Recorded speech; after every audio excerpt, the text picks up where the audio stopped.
Super Rugby round 6. We've got one game on the Sunday. It is an all Aussie affair, also known as the one game that I don't have gear for either team. It's the Reds and the Brumbies from Queensland. It's an afternoon game, so hopefully get a decent crowd out there at Suncorp because it's two teams who are relatively close, I suppose, in terms of wins. Although in terms of the table, it couldn't be that much further apart because the Brumbies are a solid mid-table team. They're in the last of the playoff spots. Before the Saturday games anyway, they are on, I think it was 11 points. The Reds 14th and on 5 points. But the main difference is 2 wins and 1 win. So it's still that early stage of the season where a win or a loss can really make your fortunes look a lot different. So the Aussie Conference, no team is quite running away with it yet. The Rebels were on that kind of path. I think they're on 13 points, but had a first loss last week, and their Saturday game is up against the Sharks in South Africa, so that's not going to be easy. The Waratahs also far from convincing, and the Sunwolves have got a pretty similar record to the Reds, just with an extra loss in there for good measure. Might be 2 by the time this game starts. So yeah, it's kind of a weird one. It's a chance for the Brumbies to go into Queensland and really push forward into that Aussie Conference and make a claim for top spot. Or, I mean, if the Rebels have already won, at least keep up with the Rebels. And perhaps the Waratahs if they get a win too. But they got the Crusaders, so it's going to be tough. For the Reds, I guess it's a chance to get back into that conversation and not be left behind early, because they went none from 3 and it was looking like they were going to be the bottom, apart from the Chiefs team. But they did pick up a win against the Sunwolves last week, so perhaps things are going to settle on the right track. They're still working out what their best lineup is. In terms of their lineup, they have shifted things around a wee bit. I mean, you've still got Stewart at fullback. He played alright there last week. I was pretty happy with him, so he's there. Dalgunu starts on the wing this week instead of coming off the bench.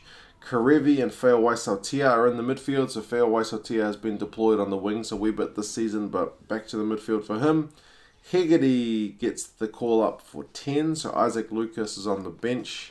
That 10 jersey is really one that seems to be up for grabs between Stewart, Hegarty, and Lucas, so I guess we will see how that kind of goes, because nobody's really made it their own as yet.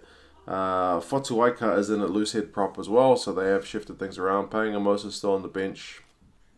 I think Sorobi's on the bench this week, so a wee bit of changes. Thorne still hasn't quite found his number 1 team. Well, that being said, they are travelling back from Japan, so maybe it's partly just trying to keep the boys fresh, because they do have that little bit of jet lag, along with the prep time. So Brumbies, it seems to be a less changed lineup. I am very pleased to see Pete Samu get to start this week. I think it's only his second start of the season. He's starting on the blind side. Kusak's at 7, McCaffrey's at 8. That's an impressive back row, even without Pocock. So McCaffrey's been kind of one of the better players for the Brumbies this season. He's a bit of a warrior. He gets hurt and he still gets back up, so he could be key in this one. Powell and Liliafano start at 9 and 10, so it's a relatively experienced combo compared to what the Reds are throwing at them. They've also got a Lucas on the bench, because Matt Lucas is on the bench, but yeah, largely pretty stable. Still Arnold, still Carter, still Kuridrani, Spate, Banks, so it's a pretty stable lineup for the Brumbies. Happy for them that they can kind of afford to do that. They have played the extra game, but they don't have the jet lag to deal with, so how this one goes is kind of anyone's guess. The bookies for this one, they've got the Brumbies by a solitary point, so it's almost at evens. Nobody quite knows what's going to happen. The Brumbies were good last week, and if they can get that maul going, they may cause the Reds problems. The Reds will try and get some dominance up front, but in terms of all the Aussie Conference packs, you feel like the Brumbies one is one of the better ones, so they're probably not going to be bullied around that much. But I guess we'll see, because both sides will try them all. Like the Reds had it to pretty good effect against the Sunwolves, so they may be able to cancel each other out. If that's the case, we may get a wee bit of running rugby, because both these teams have been prone to a bit more forward play than backs. But I mean, with the likes of Dalgunu, with Tom Banks, all these guys, Spate, like I mentioned, there is the potential for this one to be a cracker, but I guess we'll wait and see. Sometimes it gets a bit greasy up in Queensland, so that could be a factor. Anyway, you guys let me know your thoughts on this one. How do you think it's going to go? And I'll talk to you again soon. See you later.